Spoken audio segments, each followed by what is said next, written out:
আল্লাহ member কা উপরে না আপনি নিচে বলেছেন করে না না আপনি উপরে উপরে চেয়ার আছে চেয়ার আছে উপরে না আপনি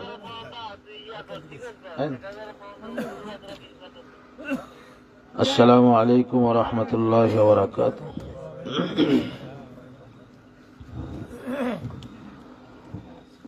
الحمد لله نحمده ونستعينه ونستغفره ونؤمن به ونتوكل عليه ونعوذ بالله من شرور أنفسنا ومن سيئات أعمالنا من يهده الله فلا مضل له ومن يضلله فلا هادي له ونشهد أن لا إله إلا الله وحده لا شريك له ونشهد أن سيدنا وسندنا وحبيبنا ومولانا محمدا عبده ورسوله الذي أرسل إلى الناس كافة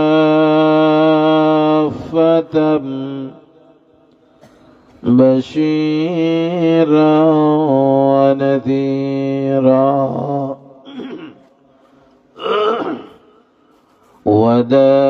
وداعيا إلى الله بإذنه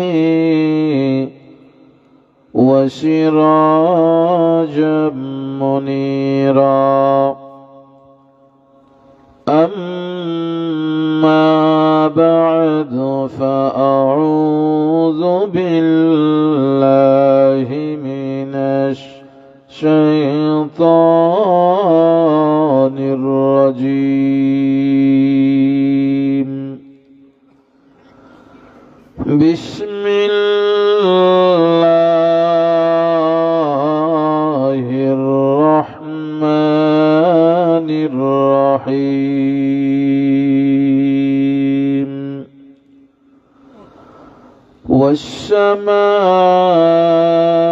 والسماء ذات البروج واليوم الموعود وشاهد ومشهود قتل أصحاب الأخدود صدق الله العظيم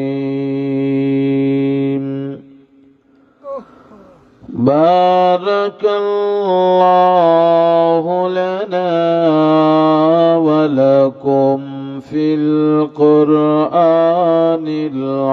العظيم ونفعنا وإياكم بالآيات والذكر الحكيم সকলে মহব্বতে জবান খুলে আওয়াজ উঁচা করে পড়েন সাল্লাল্লাহু আলা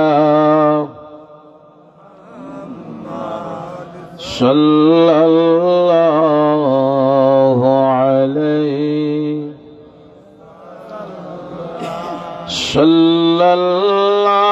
সাল্লাল্লাহু আলা মুহাম্মাদ সাল্লাল্লাহু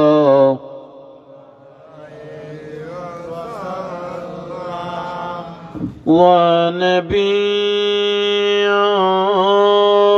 رحمت لقب پانے والا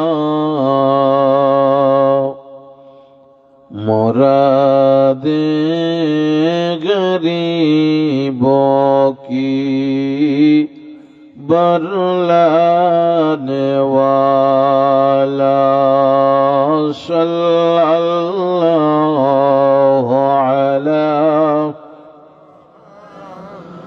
সবাই আওয়াজ উঁচা করে পড়েন, মহব্বতের সাথে পড়েন, সাল্লাল্লাহু আলাইহি সাল্লাল্লাহু আলাইহি মুহাম্মদ সাল্লাল্লাহু। নোয়াকান্দির ইমাম সাহেব হুজুর চেয়ারে আসেন, উনি এখানে বসছেন কেন, চেয়ারে আসেন। সাল্লাল্লাহু আলা মুহাম্মদ সাল্লাল্লাহু বালাগাল উলা বিকামালিহি كشف الدجى بجماله حسنت جميع خصاله صلى الله عليه أي ختم رسول فخر شاہ مدینہ دکھلا دے مجھے منظر گلزار مدینہ دکھلا دے مجھے منظر گلزار مدینہ اے رب تیری محبوب کی دیوانہ بنا دے دیوانہ بنا کر مجھے فرزانہ بنا دے دیوانہ بنا کر مجھے فرزانہ بنا دے آکش کے بدینار و دیرم خیر نویندوخ سر عاقبتا در سر دینار و دیرم کار خواہی متمتع شوی از نعمت دنیا با خلق کرم کن چو خدا بات کرم کار با خلق کرم کن چو خدا بات کرم کار মোহাব্বতের সাথে একটু জিকির করি জোরে জোরে লা ইলাহা লা ইলাহা ইল্লাল্লাহ লা ইলাহা লা ইলাহা ইল্লাল্লাহ লা ইলাহা ইল্লাল্লাহ লা ইলাহা লা ইলাহা ইল্লাল্লাহ লা ইলাহা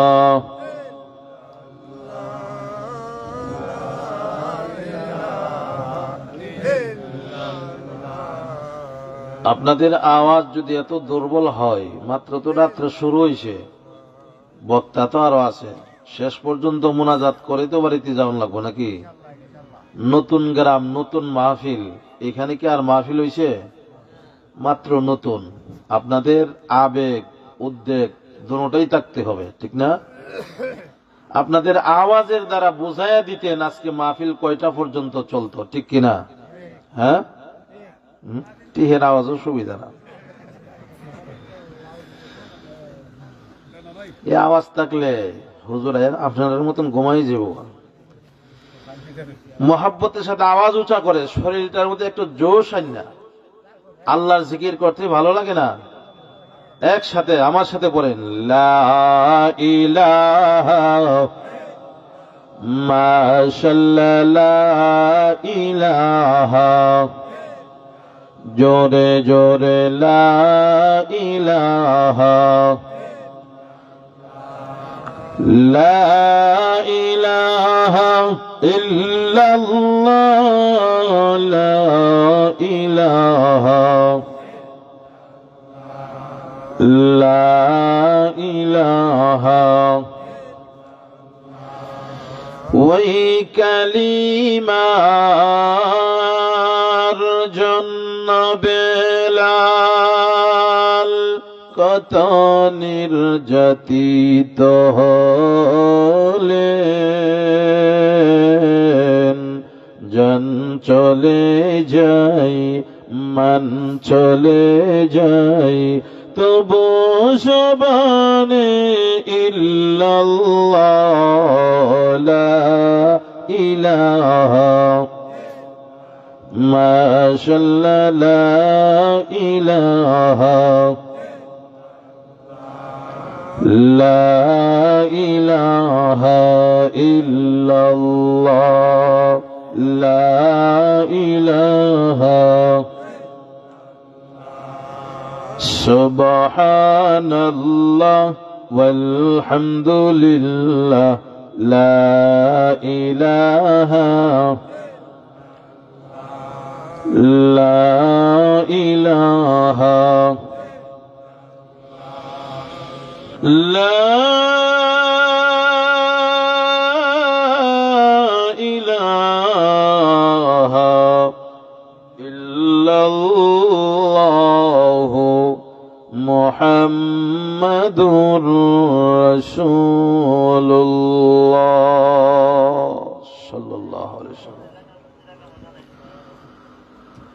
জয়দুরকান্দি শাপলা নগর জামি মসজিদ কর্তৃক আয়োজিত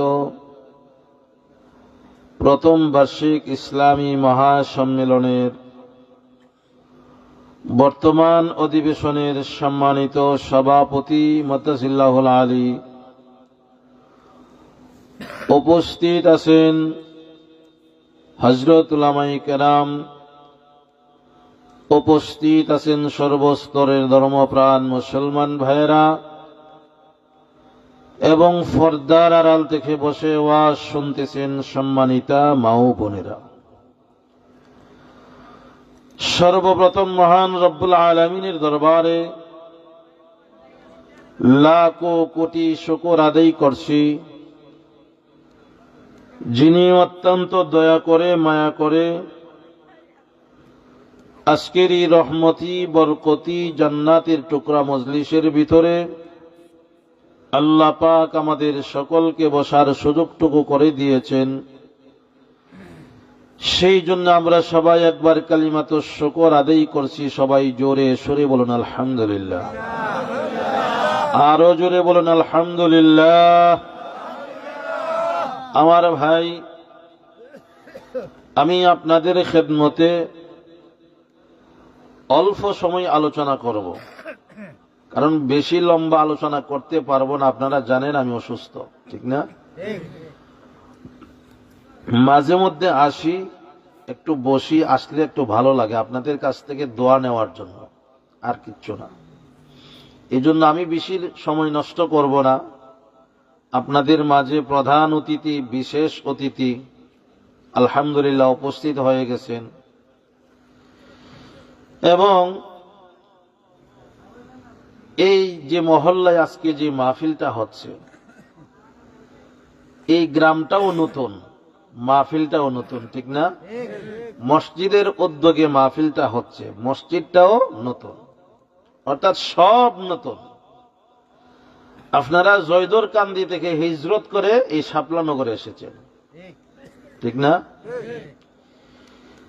যদি প্রত্যেকটা ঘর হিসাব করি, একটা ঘর থেকে যদি একজন কইরা মানুষ এখানে আসে, এরপর তো এই প্যান্ডেলের ভিতরে জায়গা হওয়ার কথা না। এখন আপনারা এই মহল্লার মানুষ যারা বাড়িতে এখনো আছেন, আমি আপনাদেরকে অনুরোধ করে বলছি, মেহেরবানি করে আপনারা এই মাহফিলের ভিতরে চলে আসুন। কারণ আজকে মাহফিলটা হচ্ছে আগামী 1 বছরের ভিতরে আর মাহফিল হবে না। এমনও তো হতে পারে আগামী বছরে এই মাহফিল হবে কিন্তু আপনি থাকবেন না, ঠিক কিনা জনে কন? তো এই মাহফিলের মধ্যে আল্লাহর এমন কিছু প্রিয় বান্দাও থাকতে পারে যার উসিলায় আল্লাহ পাক আপনার আমার সারা জিন্দেগীর গুনাহও মাফ করে দিতে পারেন। আর জোরে বলেন। এখানের মধ্যে অনেকেরই আব্বা নাই, আম্মা নাই, দাদা দাদি, নানা নানি, আত্মীয় স্বজন, রক্তের মানুষ, বংশের মানুষ কবরে চলে গেছে। আজকে হয়তো তারা কবর থেকে এই আশা করতেছে যে আমার সন্তান, আমার নাতি, আমার বাবা, আমার ভাই আজকে এখানে মাহফিল হচ্ছে, সেই মাহফিলে বসে আমার জন্য আজকে দোয়ার হাদিয়াটুকু পৌঁছায়া দিবে, এইরকম আশা করতেছে কিনা।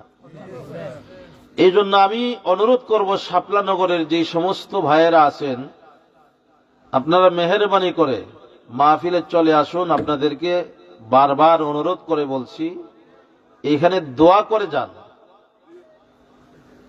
আপনারা চলে আসুন, সবাইকে আসার জন্য আল্লাহ পাক তৌফিক দান করুন। সবাই বলুন আমিন।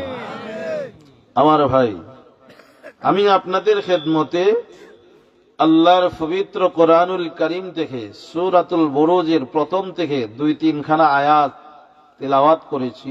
বিস্তারিত আলোচনা করলে অনেক সময় দরকার, এই জন্য সংক্ষিপ্তভাবে কিছু কথা বলবো। আল্লাহ পাক এই সূরাটি কেন নাজিল করলেন, নাজিল করার কারণ কি? কারণ হচ্ছে, একদিন আমাদের নবী করিম সাল্লাল্লাহু আলাইহি ওয়াসাল্লাম আপনাদের মতো এইভাবে সাহাবায়ে কেরাম বসে আছেন। আমরা তো এখন স্বাধীন বাংলাদেশ, স্বাধীন দেশ, আমরা যে কোনো ইবাদত করি, আল্লাহর কাজ করি, কোনো বাধা আছে? জোরে বলেন। বাধা দেওয়ার সাহস আছে? কোনো সাহস নাই। কিন্তু ওই সময়ের মধ্যে যে ইচ্ছা করলে আল্লাহ শব্দটা উচ্চারণ করবে, জোরে উচ্চারণ করবে, কিন্তু এই সাহস কোনো মুসলমানের ছিল না। এমন একটা যুগ ছিল আমাদের নবীজির জমানাতে। সাহাবায়ে কেরাম বেঈমান কাফিরদের হাতে নির্যাতিত, নির্যাতন ভোগ করতে করতে যখন আর সহ্য করতে পারে না, তখন নবীজি যখন সাহাবায়ে কেরামদেরকে নিয়ে এইভাবে বসে সান্ত্বনা দিতেছিলেন, তখন সাহাবায়ে কেরাম প্রশ্ন করেছিলেন, ইয়া রাসূলুল্লাহ, আমরা এই নির্যাতন আর কতদিন ভোগ করব? ঠিক এমন সময়ের মধ্যে আল্লাহ পাক এই সূরাটি নাজিল করে আমাদের নবীর মাধ্যমে সাহাবায়ে কেরামদেরকে সান্ত্বনা দিয়েছিলেন। সুবহানাল্লাহ বলেন। সান্ত্বনা দিয়েছিলেন, আর এই সূরাটির ভিতরে একটা ঘটনা নাজিল করেছিলেন। এই ঘটনাটা দিয়ে ওই মুসলমানদেরকে নবীজির মাধ্যমে সান্ত্বনা দিয়েছিলেন। সুবহানাল্লাহ। ঘটনাটা কি? আমাদের নবী এই পৃথিবীর মধ্যে আগমন করার প্রায় 70 বছর আগে, কত বছর আগে? 70 বছর আগে হযরত ঈসা আলাইহিস সালাতু ওয়াস সালামের জমানাতে বেঈমান বাদশা ছিল একজন, বড় মাপের একজন নাফরমান বাদশা ছিল। সে নিজেকে নিজে খোদার দাবি করত। নাউজুবিল্লাহ বলেন। নিজেকে নিজে খোদার দাবি করত যে আমি এই দেশের খোদা, সবার সবকিছু দায়িত্ব, বরণ পোষণের দায়িত্ব আমার কাছে, আমি সবাইরে খাওয়াই, আমি সবাইকে লালন পালন করি, এই জন্য আমি তোমাদের খোদা। নাউজুবিল্লাহ জুড়ে বলেন। এই বাদশার নাম ছিল বাদশাহ জো নওয়াজ। নাম কি ছিল? জো নওয়াজ। এই জো নওয়াজের শাসন আমলে মুসলমানেরা ইসলামের কাজ, আল্লাহর ইবাদত গোপনে গোপনে করতেন। এমন সময় একজন বড় একজন আলেম ছিল, উনি যখন ইসলামের প্রচার করে, আলহামদুলিল্লাহ বলেন সবাই, একটা জোরে একটা নারায়ে তাকবীর, নারায়ে তাকবীর। প্রধান অতিথির আগমন, পীর সাহেব হুজুরের আগমন, আল্লামা কামাল উদ্দিন কাসিমি সাহেব হুজুরের আগমন। এই হুজুর এনে বসো তাড়াতাড়ি। আমাদের প্রধান অতিথি সাহেব আমাদের মাঝে উপস্থিত হয়ে গেছেন, আমরা সবাই বলি আলহামদুলিল্লাহ। এই জন্য আমি এখনো আবারও অনুরোধ করব, আপনারা মেহেরবানি করে মাহফিলে চলে আসুন। হুজুর চলে এসেছেন, আর আমার পরে যিনি বয়ান করবেন আপনাদের সামনে, আপনাদের এই মাদুর গোষ্ঠীর, আপনারা যারা বেরতলা থেকে চলে আসছেন, ওই বেরতলা ওনার বাড়ি মাদুর গোষ্ঠীর আজকের আমার পরে যিনি বয়ান করবেন, আলহামদুলিল্লাহ বলে। তো যাই হোক, বলতেছিলাম এই জো নওয়াজ যখন ইসলাম প্রচার করে, একজন ইহুদি পাদ্রী ছিল, একজন বড় আলেম ছিল, গোপনে গোপনে ইসলামের কাজ করতেন, আল্লাহর জিকির করতেন। এমন সময়ের মধ্যে এই জো নওয়াজের একজন জাদুকর ছিল, সব সময় কাছে থাকত। হের কপালের মধ্যে কোন সময় বিপদ আসে, কারণ হে যে আসল খোদা না নকল খোদা, এই কথাটা হে জানত। জানার পরেও হে খোদার দাবি করত। এর কপালে যে জুতার বাড়ি আছে এটাও কিন্তু হে জানত। এই জন্য সব সময় হের কাছে একজন জাদুকর রাখত, জাদুকর, যে কোন সময় যদি হের কপালে বিপদ আসে, জাদুর মাধ্যমে যেন এই বিপদ ফিরাইতে পারে। এই জাদুকর যখন বৃদ্ধ হয়ে গেছে, তখন বলতেছে, হে বাদশাহ জো নওয়াজ, আমি তো বৃদ্ধ হয়ে গেছি, আমার সময় শেষ। আমি যদি দুনিয়ার থেকে বিদায় হয়ে যাই, তাহলে আমার পরবর্তী সময় আপনার সাথে যেন আরেকজন থাকতে পারে, আপনার আপদ বিপদ ফিরাইতে পারে, এরকম একজনকে জাদু বিদ্যাগুলি শিখায়া যাইতে হবে, এমন একটা নওজোয়ান যুবক আমার কাছে দাও, যে যাকে আমি জাদু বিদ্যাগুলি আমি শিখায়া দিব। নাউজুবিল্লাহ। তখন সারা দেশের মধ্যে তালাশ করলো একটা নওজোয়ান যুবক, নির্ধারিত করলো যে তুমি সব সময় এই জাদুঘরের পাশে থাকবা, তোমার দায়িত্ব, তোমার ভরণ পোষণ যা কিছু আছে আমি বাদশাহ জো নওয়াজ আমি বহন করলাম। তো প্রতিদিন আসা যাওয়া করতেছে, জাদু বিদ্যা শিখতেছে। আসা যাওয়ার পথে হঠাৎ একদিন তাকায়া দেখে ওই ইহুদির একজন বড় আলেম রাস্তায় বসে মানুষদেরকে আল্লাহর দিকে আহ্বান করে, ইসলামের দিকে আহ্বান করে, একত্ববাদের কথা বলে। এই দেখা যখন দেখলো, দেখার পরে এই যুবক আসা যাওয়ার পথে প্রতিদিন একটু সময় এইখানে দে, ওই ইহুদি আলেমের জবান থেকে একত্ববাদের কথা শুনে। সুবহানাল্লাহ। এইভাবে যখন শুনতেছে, আসা যাওয়ার পথে শুনতে শুনতে হঠাৎ করে আল্লাহ পাক ওনার মনটাকে পরিবর্তন করে দিয়েছেন। সুবহানাল্লাহ। এইভাবে যখন পরিবর্তন করে দিয়েছে, তখন তার ভিতরে একটা সব সময় একটা কথা তার মাথায় বাজতেছে, যে আমি যে এখানে যে খোদার কথা শুনতেছি, আর আমার যে মনিব বাদশাহ জো নওয়াজ, সেও খোদার দাবি করে, এখন কি সে আসল খোদা, নাকি ওই ইহুদি আলেম যে খোদার কথা বলে সে আসল খোদা? এখন এই জিনিসটা তার মধ্যে একটা পেশ লাগতেছে। আল্লাহর কুদরত বোঝা যায় না। আসা যাওয়ার পথে হঠাৎ করে তাকায় দেখে, মনে করেন একটা তিন রাস্তার মোড়, তিন রাস্তার মোড় আসেনি? হ্যাঁ, তিন রাস্তার মোড়ে মাঝখানে একটা বিষাক্ত একটা বাঘ এসে এইখানে বসে আছে। বাঘ দেখলে মনে করেন আপনি কি সামনে যাবেন? হ্যাঁ, বাড়ি ঘর তয়া দৌড়বেন, ঠিক কিনা? যখন চতুর্দিকের মানুষ চলাফেরা সব বন্ধ হয়ে গেছে, এই বাঘ দেখে কেউ এই রাস্তা দিয়া যায় না। মানুষ চতুর্দিক থেকে দূর থেকে তামসাগুলি দেখতেছে, বাঘের অবস্থাটা দেখতেছে। এখন মানুষের চলাফেরাও কষ্ট হচ্ছে। এমন সময় এই যুবক বলতেছে, এইখানে আমার পরীক্ষার সময়, এখন আমার পরীক্ষা করতে হবে আসল খোদাকে নকল খোদাকে। সুবহানাল্লাহ।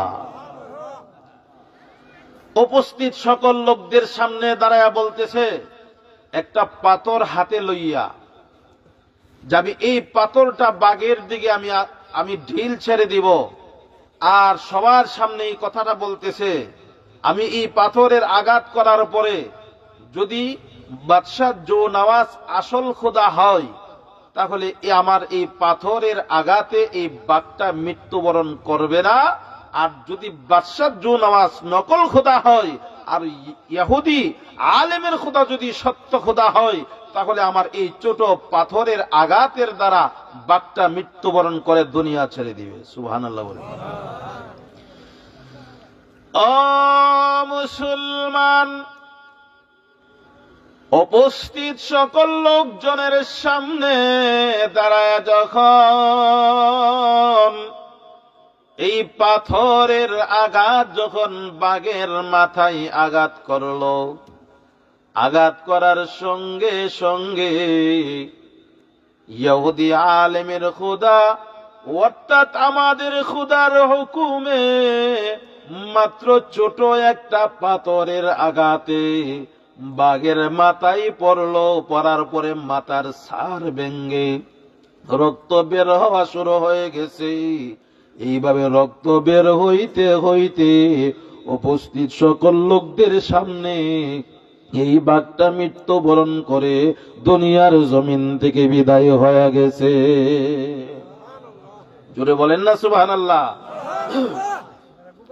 এই যে বলছিল আসল খোদা হয়, তাহলে বাঘটা পাথরের আঘাতে মৃত্যুবরণ করবে। আর যদি নকল খোদা হয়, তাহলে বাঘটা মৃত্যুবরণ করবে না। এখন যে মৃত্যুবরণ করেছে, উপস্থিত সকল লোকজন এই অবস্থাটা দেখছে কিনা? ভাইয়েরা আমার, সমস্ত লোকজন দেখার পরে তাদের মধ্যে একটা আলোচনা শুরু হয়ে গেল। উপস্থিত লোকগুলি বলতেছে, ঘটনা কি?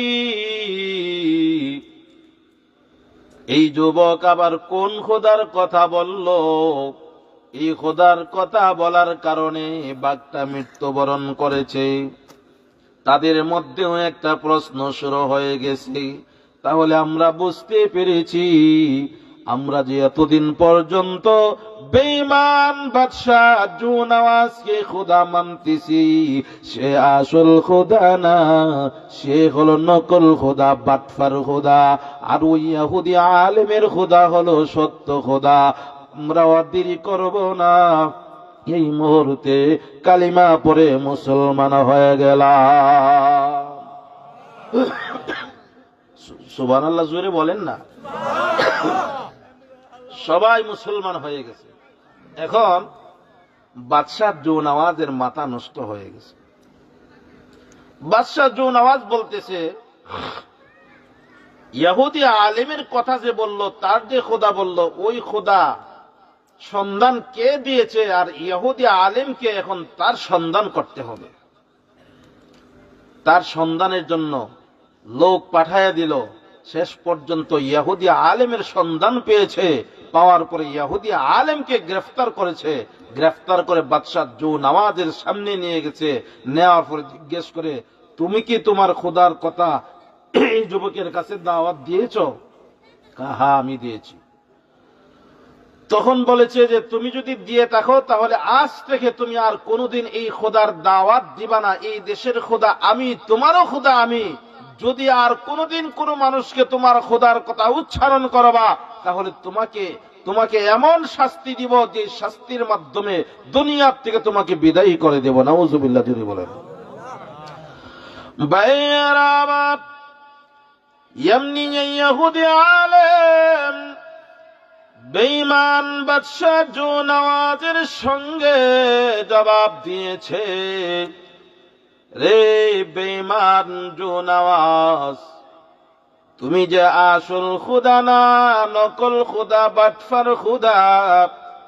তোমার কাছে সব সময় তোমার জাদুঘরের কাছে যে যুবক আসা যাওয়া করে, এই যুবক কিন্তু বুঝতে আর বাকি নাই, যুবক কালিমা পড়ে মুসলমান হয়ে গেছে। তুমি আমাকে দুনিয়ার জমিন থেকে বিদায়ের ভয় দেখাইয়া লাভ নাই। আমি যদি ঈমান দিতে হয়, ঈমান দিব না কোনদিন। আমি আমার জীবনটা দিয়ে দিব, আমি আমার জীবন রাখবো না। এর উপরও কোনদিন আমি ঈমান ছাড়ব না। তুমি আমাকে মারতে পারো। এই কথা বলার সাথে সাথে বেঈমান বাদশা জোনাওয়াজ আর দেরি করলেন না, ওই ইহুদি আলেমকে এমন ভাবে শাস্তি দিয়েছিল। এই ইহুদি আলেমকে শুধু মাথাটাকে মাটির উপরে রেখেছিল, সমস্ত বডি মাটির ভিতরে ঢুকাইয়া ওই ইহুদি আলেমের মাথার উপরে করাত চালাইয়া মাথাটাকে দুইটা ভাগ করে দুনিয়ার জমিন থেকে বিদায় করে দিয়েছে। ইয়ার উপর ইহুদি আলেম কোনদিন ঈমান ছাড়ে না। আর জোরে বলেন না সুবহানাল্লাহ। এরপরে ঈমান ছাড়ে নাই, মাথাটাকে দ্বিখণ্ডিত করে দিয়েছে, এরপরে ঈমান ছাড়ে নাই। এই সমস্ত কথাগুলি সাহাবায়ে কেরামদেরকে নবীজি তুলে ধরতো আর বুঝাইতো। শুধু আজকে তোমাদের উপরে নির্যাতন এমন না, তোমাদের আগে যারা ছিল তাদের উপরও এরকম ভাবে নির্যাতন আসতো। এখন তোমাদের উপরে যেহেতু এরকম নির্যাতন আসতেছে, তোমরাও সহ্য করতে হবে, তোমাদেরও সবর করতে হবে। ও মুসলমান, এই নির্যাতন আর এই অত্যাচার জুলুম আগে যেমন ছিল এখনো তো আছে, আসেনি? জোরে বলেন।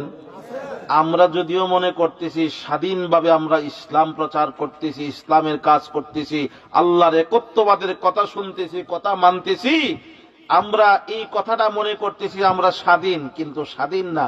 যে কোনো সময় আমাদের সামনেও আসতে পারে, ঠিক কিনা?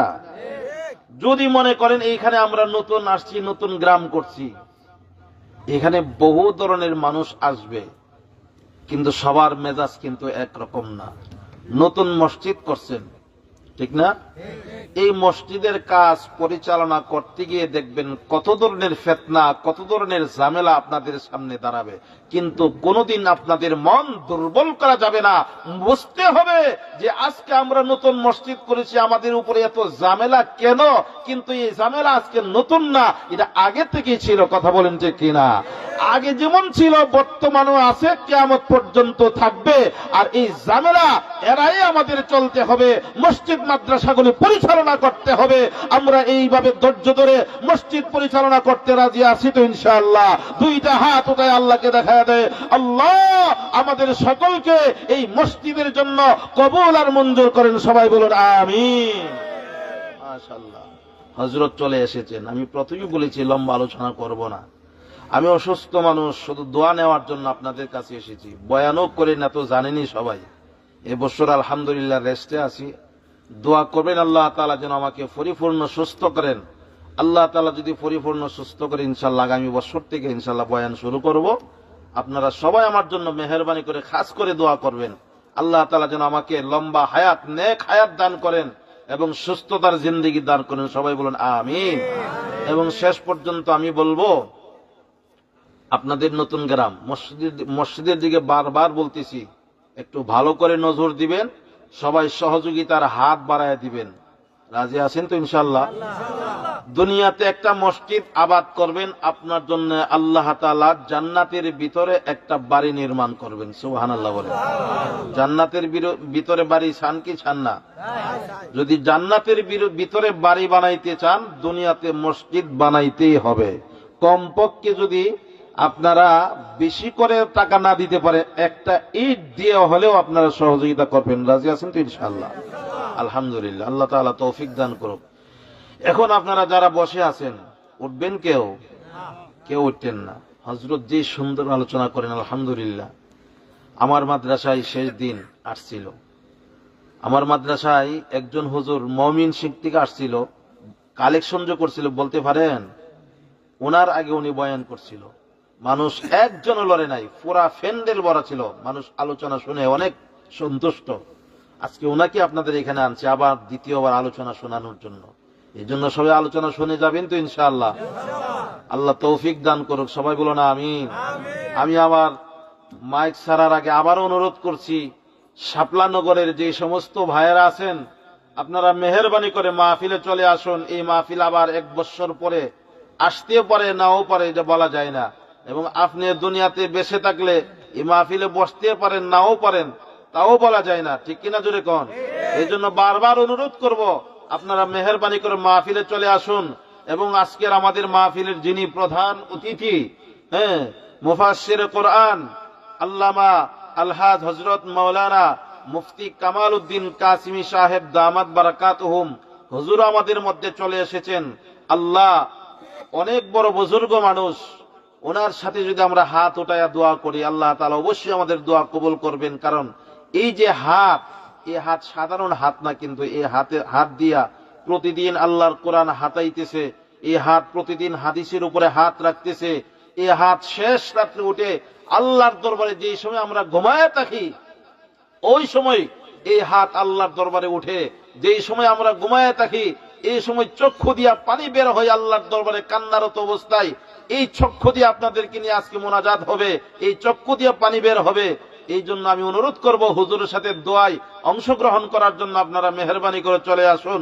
অনেকেরই আব্বা আম্মা নাই, আত্মীয় স্বজন যারা দুনিয়াতে চলে গেছে, তাদের দোয়ার জন্য মাহফিলে চলে আসুন। আপনারা মেহেরবানি করে চলে আসুন। আসসালামু আলাইকুম ওয়া রাহমাতুল্লাহ।